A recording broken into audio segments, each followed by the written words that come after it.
अशोक खरात जो आता इतक्या मोठ्या प्रमाणावर महाराष्ट्रात चर्चेत आहे, तर याच्यात मला एक नम्र विनंती करायची आहे माध्यमांना आणि सगळ्या लोकांना की थोडं डोकं ठिकाणावर ठेवून त्या पीडित महिलांचे व्हिडिओज आहेत. तुम्हाला राग अशोक खरातांबद्दल आहे, पण त्या पीडित महिलांच्या विरोधातले व्हिडिओज जे आहेत ते कोणीही बाहेर माध्यमांकडे त्यांनी सोशल मीडियावर टाकू नये, माध्यमांनी ते दाखवू नये. एका माध्यमांनी ते एका पीडितेचं नाव देखील दाखवून टाकलं, ती विनंती आहे की ती दाखवू नका. दुसरी गोष्ट, आत्ताच्या घटनेला जो पोलीस तपास चालू आहे त्या SITला माझी नम्र विनंती आहे की 4 ते 5 जणांनी हे पूर्ण प्रकरण उघडकीस आणले. त्या 4-5 जणांना आत्ताच्या घटनेला प्रचंड त्रास होतोय. तर ही माणसं कोण आहेत तर हे पण मी तुम्हाला नावं न घेता सांगते.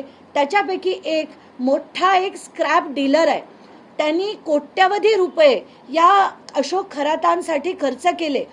त्यांना 15 ते 20 इंटरनॅशनल ट्रिप्स करून आणल्यात. इंटरनॅशनल ट्रिप हेच नाही तर एकदा 2016 साली अशोक खरातांचा ॲक्सिडेंट झाला होता. त्यांचा एक हात कामी येत नव्हता. तर अशात ह्याच माणसांनी त्यांना अमेरिकेला नेऊन मेयो क्लिनिकमध्ये 6 महिने त्यांच्यावर उपचार झाले होते. ते सगळे करून घेतले. पाण्यासारखा पैसा खर्च केला. हा त्यातला एक माणूस. दुसरा होता तो चित्रकार होता. तिसरा होता त्याची हॉटेल्स होती. चौथा होता तो त्यांच्याकडे काम करणारा होता. आणि हे पहिले 3 होते ना, ते इतके वेड्यासारख्यांचे खरं भक्त होते की त्यांनी आपलं घर संसार सगळं पाण्यात टाकून हे यांच्या मागे लागले होते. पैशासारखा पैसा खर्च केला होता.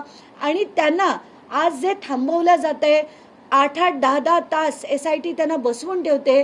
माझी सातपुते मॅडमना विनंती आहे की प्लीज असं करू नका. आज मी सकाळी दाते सरांशी पण बोलले, त्यांना देखील विनंती केली.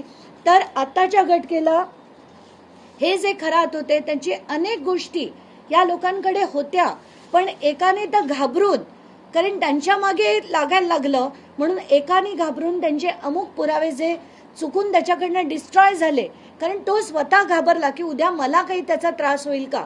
पण त्यांनी जी दिलेली माहिती आहे ती म्हणजे माझं तर डोकं चक्रावून गेलं की हे बाबा, सो कॉल्ड बाबा जे 10वी पास होता त्यांना 35.86% मार्क मिळाले, जे 2 विषयात नापास झाले होते, गणितात नापास झाले, ते कॉस्मॉलॉजीबद्दल बोलतात, ओशनॉलॉजीबद्दल बोलतात.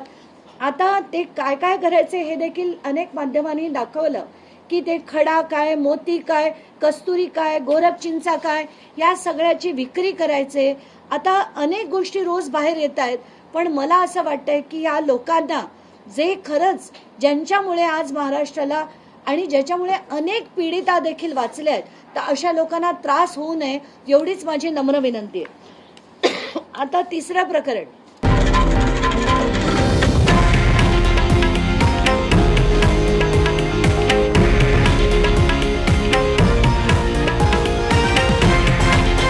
हे आहे देशातील नंबर 1 न्यूज नेटवर्क आणि आपण पाहत आहात TV9 मराठी, एकमेव.